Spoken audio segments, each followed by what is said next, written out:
Hi, everybody. This is Chris Madrid French with Napa County Landmarks. We're going to get started on the webinar in about 1 minute.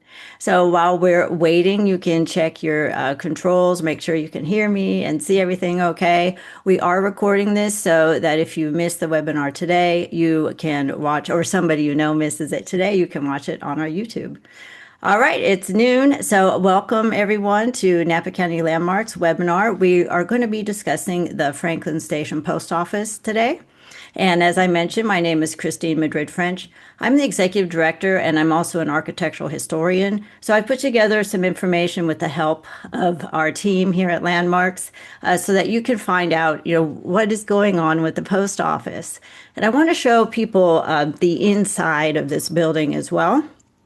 And I put this together fairly quickly, but I wanted you to have the information. So first, I wanted to thank the team at Jim Keller's office for allowing us to have access to that building and to share the photos. So we are working closely with them, which we'll be explaining in the webinar. So I'm going to get started with the screen share.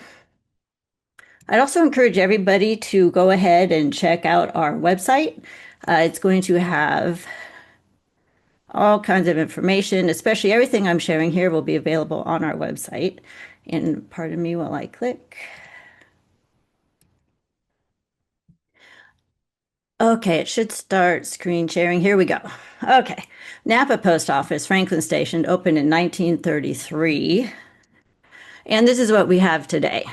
Like I said, the building, we're going to go over a lot of aspects of the building, and I'm going to try to slow it down a little bit so everyone has plenty of time to ask questions. We do have the Q&A is open. You can use the menu at the bottom of your Zoom screen. You can put in a question and we can answer those as we go along and toward the end. And I've also opened up the webinar chat for everybody if you'd like to use that. And this is just a place for us to talk about historic structures today. So first I wanted to share some of the fun headlines that we have.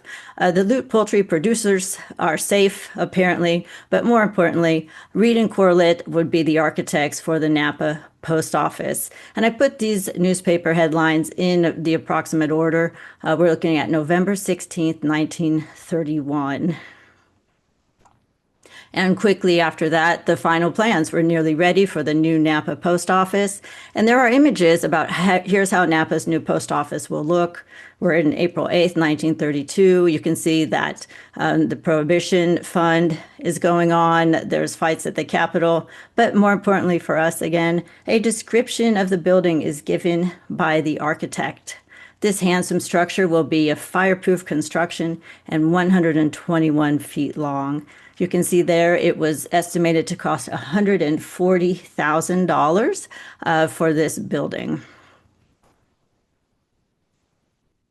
And here's just a little more detail for you. So you can see this, artistic and modern in every detail. The new Napa Post Office will be one of the most beautiful buildings in this city.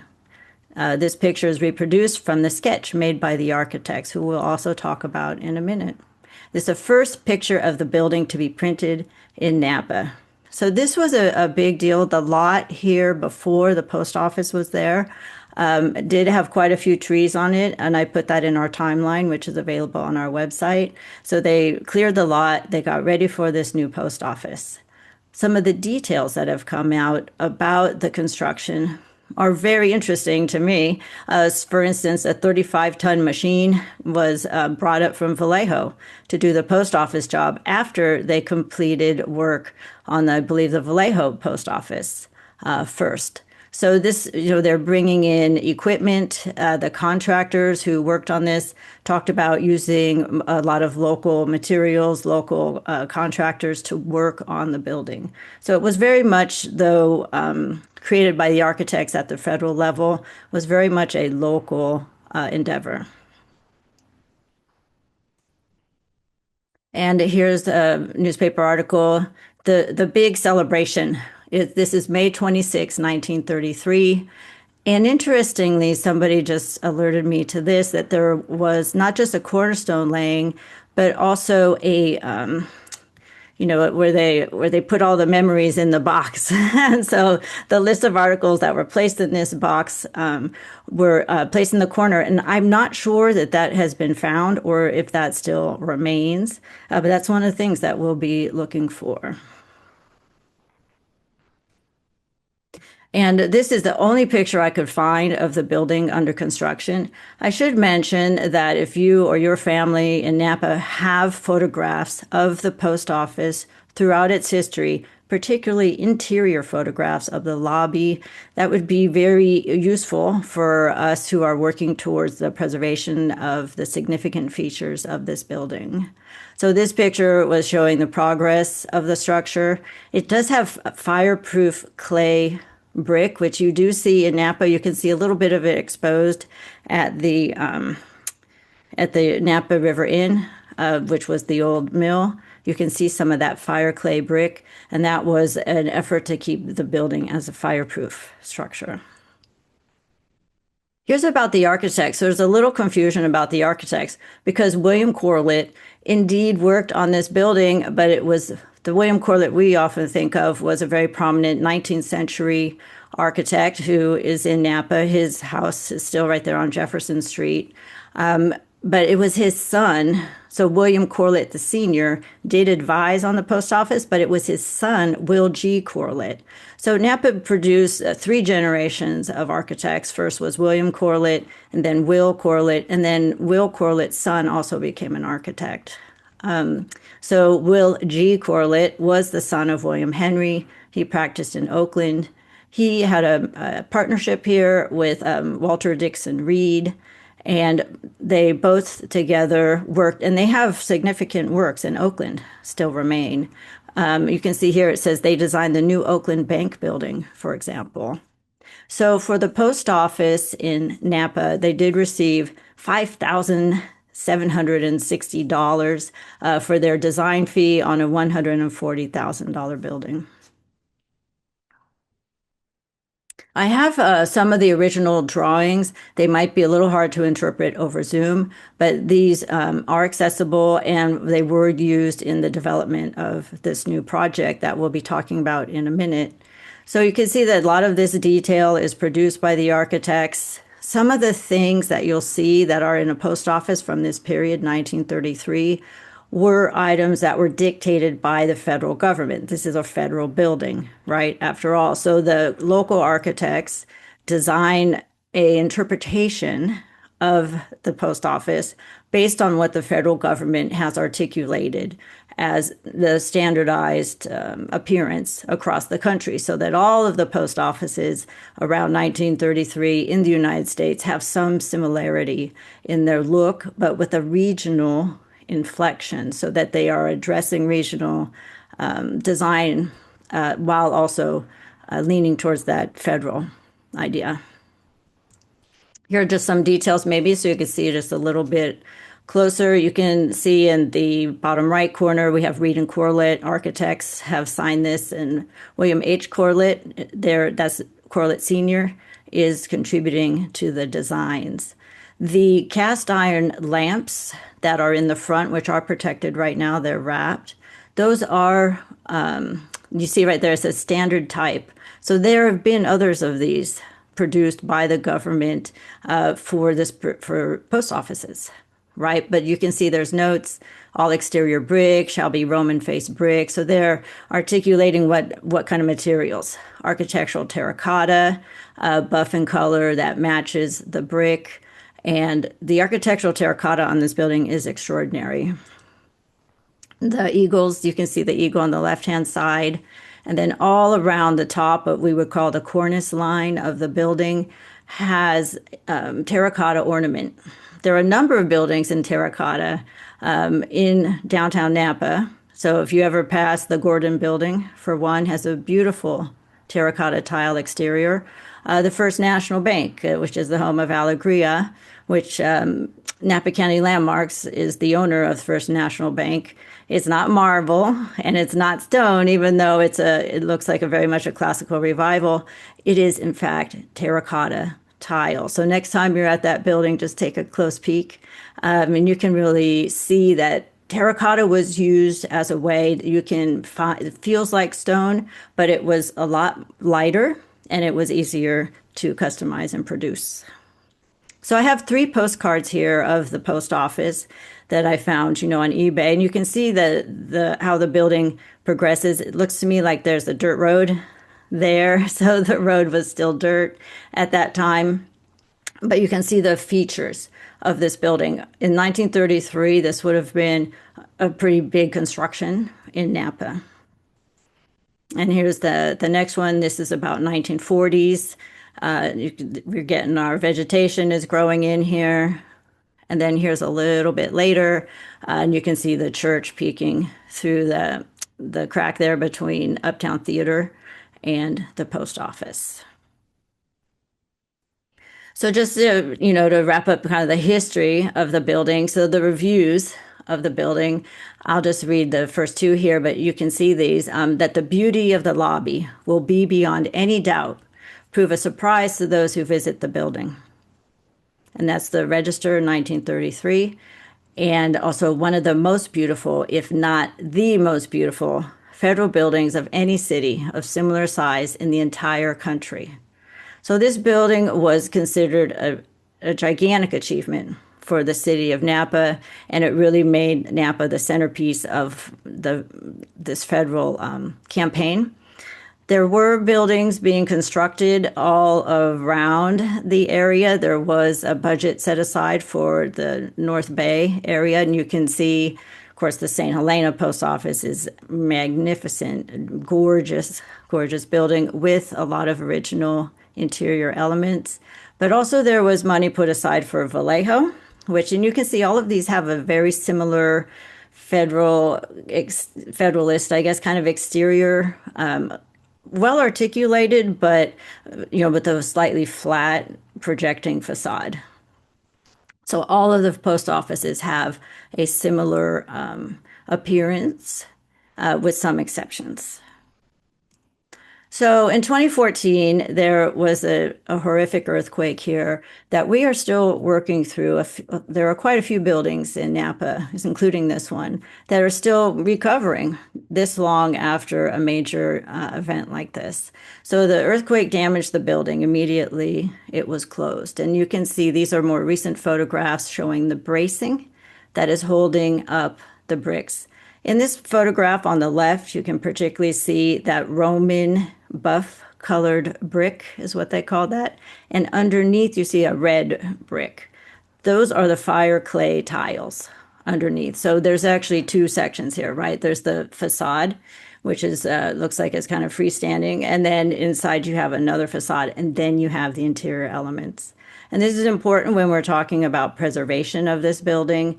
We can't just, put a Band-Aid right there and call it a day. It actually has to be deconstructed and then reconstructed. And some of the materials that have fallen off or are damaged cannot be reused again. So here we are back at our timeline. The estimates were 8 to 10 million. It cost $500,000 to demolish. Napa County Landmarks and the community, along with Congressman Thompson, led an effort to save the building. And I have a picture of some of that. And then the plans begin to sell the property to the private owner.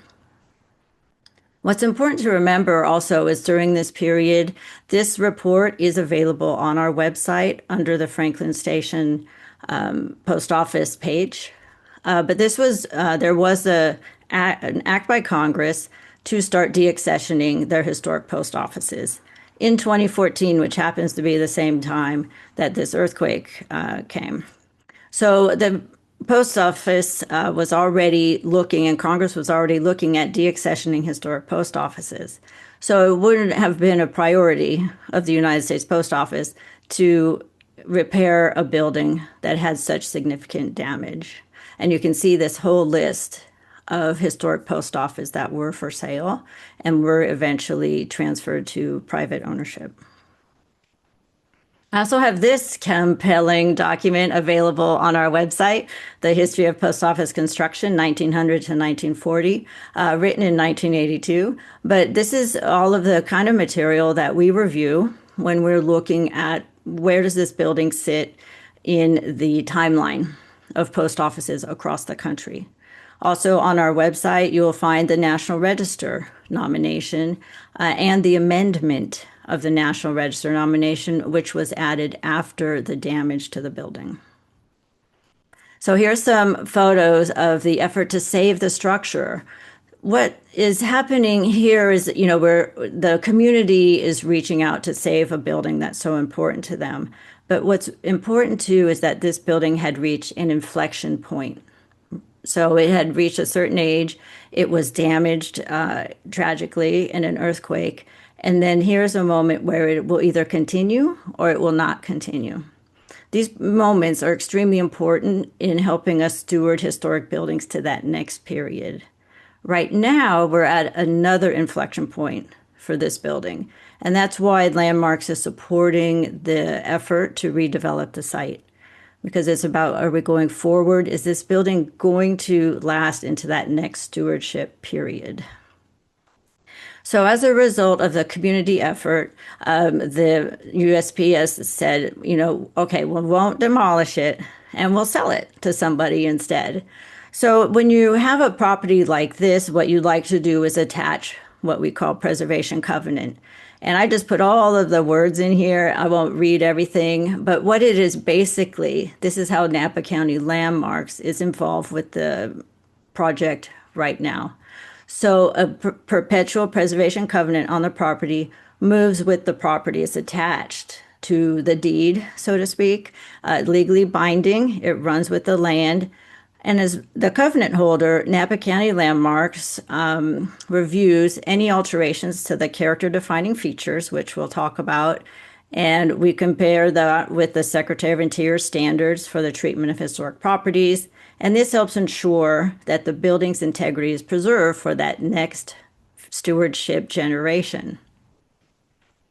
Conditions of the covenant, again, a lot of words. All of this would be available on our website, of course, but the grantee or the owner of the post office in this case has to apply for City of Napa for approval of the design review, and then the covenant holder gets to look at these changes and say, do these meet the conditions of the covenant as it was expressed? The covenant was signed in 2017, I believe, so we're still using that as the guiding document for how we look at the building. So I just want to take a second to pause and let you know that if you do have any questions, you can put them in the Q&A. And we also have the chat open if you want to add something in there.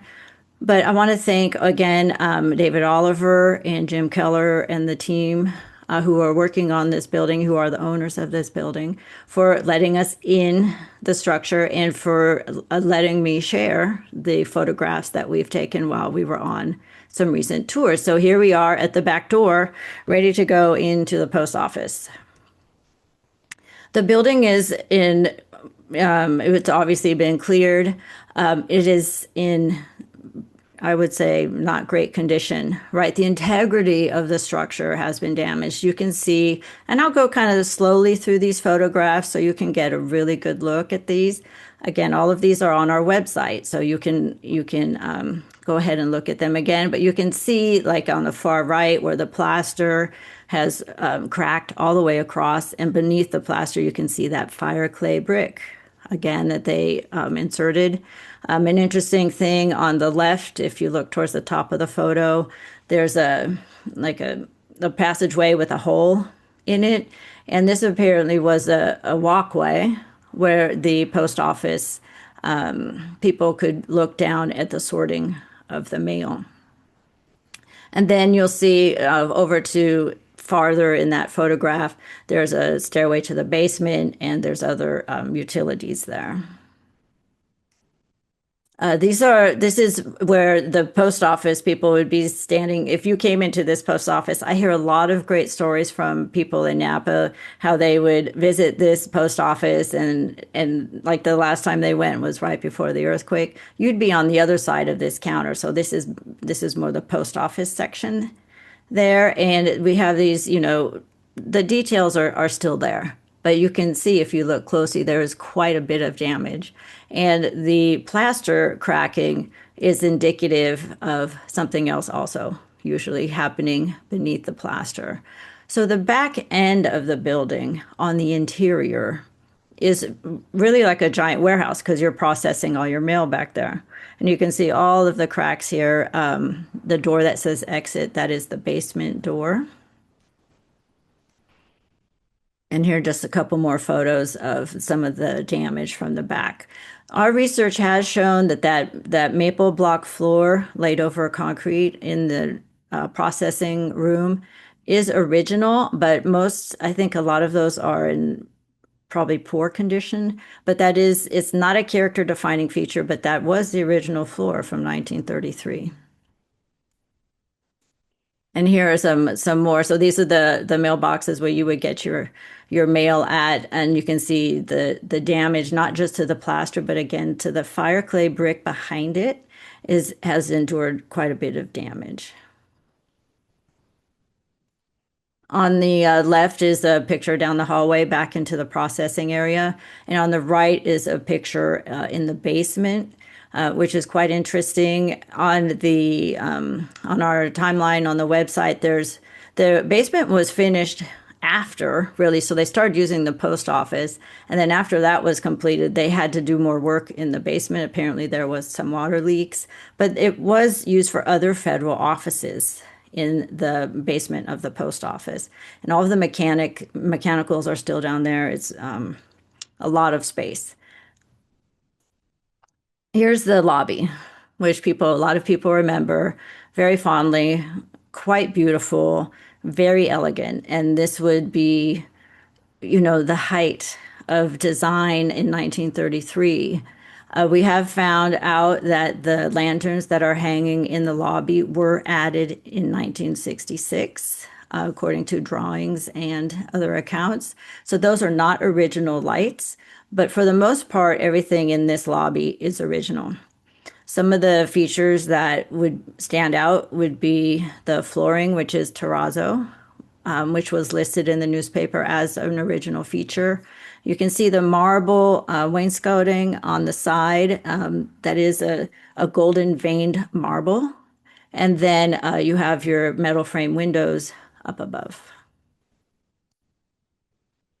The plaster work includes plaster and painting that was done on the ceiling of the lobby. This plaster work didn't get finished until 2 years after the building was completed. There's a newspaper article about it that they had to let all of the other parts of the building like cure. This plaster had to cure, and then eventually they came back and created these beautiful artworks. And then here's another view of the lobby, which is fairly cleaned up and appears to have pretty good structural integrity from just looking at this view. However, when you look at the corners, which you can see when you walk by the building, even on the exterior, there's quite a bit of damage. And here you can see the bracing that's holding up the brick. And in this case, the fire clay brick is completely gone. You can see a little bit of it at the bottom. And this would be the exterior brick of the facade. So again, with the cracks and things and structural damage that's this significant, you have to basically take that whole section of wall out and then rebuild it in order to have integrity. And here's one of the original windows. Of course, quite a bit of damage to the glass. Here's the opposite corner. Same thing. There you can see the light coming through on the left-hand side. Very significant crack in the building. That's where it's coming in. Again, the fire clay is completely gone. This is the exterior facade of the structure. And then on the right is the safe, which still remains. So some of these, if you go to the old bank, First National Bank, where Alegria is, you can have a meal in the old safe. A lot of times the safes were, you couldn't fit them in the front door, right? So they would put them into the building, and then the building would be constructed around the safe. This would be, I think this one looks more like a concrete with a metal door. But the ones that are solid, you'd have to actually build around the safe. All right, so now we have a very damaged building, extremely significant. So what happens? We have a preservation covenant, and in the preservation covenant, we identify what we call character defining features, which would be things that are critical to still understanding the building, even in its damaged state. And here there's a reference to the State Historic Preservation Office did complete a nomination amendment to the National Register of Historic Places, which helps guide what we're doing today. So these significant historic features, I'll just go through them just so everybody kind of understands it. And then we can have a little conversation about what does this mean for the building's future. So the rehabilitation approach for this building is to save all of the character defining features and incorporate them into the next manifestation of this structure. So some of those features you have, the projected central area flanked by the wings. You have your terracotta eagles. You have your cast iron lanterns, brickwork. On the interior, some of the things we talked about: the terrazzo floor, the marble wainscoting, gilt and painted plaster walls and ceiling. The things that would really stand out. So when you walk in, you still recognize the interior. This is courtesy of David Oliver and Jim Keller and the design team. And in this, you'll see highlighted these features. So here would be the massing of the building. You have a projected in front with two adjacent wings. And here you have, there's the recessed wings. Here we have the 7 piers topped by terracotta capital in a stylized floral motif. So these are all things that are protected as the building moves forward. The cornice that we talked about, which is very interesting. It has ram's heads and different animals along with badges, and it goes all the way around the building. We did a lot of research on this terracotta cornice line, and I have not found definitively where it was sourced in 1933. Gladding McBean is the most likely place where these things would have been acquired. They were a very large terracotta producer for the Bay Area, and a lot of the terracotta in our region was produced by them, but I haven't found that one key document that says, yes, they're the ones who did it. Also, the terracotta ornament on the outside. These really distinguish that the building is a federal building. So you can see there's little ones there, and then we'll see the eagles in a second. These urn-shaped light fixtures, obviously very important to the character, and I appreciate really and truly how much the community looks out for these particular elements of the building. And here we have the terracotta eagles. So this was always going to distinguish that this building was a federal building at one point, even as it moves forward. Obviously, the monolithic windows on the main facade are extremely important.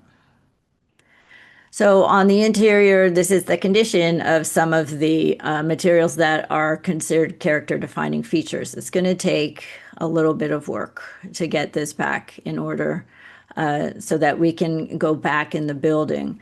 One of the things that's key to part of this is that in the new plan that's been developed for this structure, the public can still access this area. So that this will be the lobby of the new hotel that would be built behind and adjacent to the post office. But that means that we can still go in there. We can still enjoy this space. It's a quasi-public space. Here are the people who are working on the new design. I'm just going to review just very quickly what the proposal is, but all of this is available on the city website. There will be a city council meeting tomorrow at City Hall at 6:30 p.m. and the public is invited. And on the webpage for the city, you can find all of the documents for the new construction project. So the project team, of course, includes Jim Keller, and he's worked on a couple of historic buildings right now. And interestingly, the Young Building, which is across from the Hall of Records in downtown, was also serving as the post office at one point. So the Young Building was the post office, and then they built it temporarily, and then they built the 1933 new federal post office. Also, the designers, here are the two architects working on it, Earl Wilson and Mark Hulbert. They've bringing their expertise in working on other historic structures to this project. So the concepts would be, how do we take this building again to that next stewardship generation? So we range from silent generation to, I'm Generation X, but we now have millennials, and we had Generation Alpha, which was early 2000s or mid, and now we are now on Generation Beta. So I like to think, like, how is Generation Beta going to enjoy and observe this building in maybe 20 years? So we want to preserve and rehabilitate the significant historic features of the post office, and we bring those into the new use. But it has to, as people say, it has to pencil out, because the rehabilitation of just the lobby area, which would be included as part of the hotel, would cost about $12 million. And if to rebuild the whole building would be extremely expensive, and there's no way to budget that into a new project. So the projected cost of restoration, just for the front of the building, it's like the first 15-ish feet. You'd have to look at the exact plans for that, but here is how it kind of works out. And these numbers, of course, this was a couple of years ago, so you know how everything is. So it's about $12 million just to get the lobby and the whole front of that building back so that we can go in the building. Here's the plan and what it would look like. If you're just looking at the one on the bottom, that's a historic floor plan. The orange part is the kind of like the porch. The blue dots are those historic lanterns. And the light blue part is the part of the lobby.